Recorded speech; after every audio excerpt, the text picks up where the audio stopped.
तैयार होती है।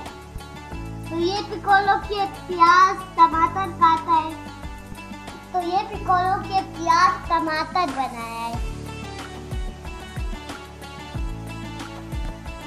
नानी तेरी मोरनी को मोर ले गए, बाकी जो बच्चे बेचारे छोड़ ले गए। नानी तेरी मोरनी को मोर ले गए, बाकी जो बच्चे बेचारे छोड़ ले गए। वाला गेम खेल रहा हूँ, मुझे बहुत अच्छा होता है। देखो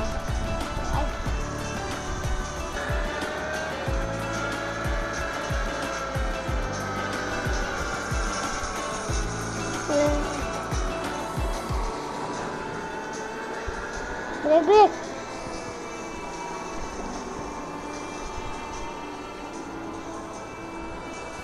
तो जी पाकिस्तान क्या हाल है।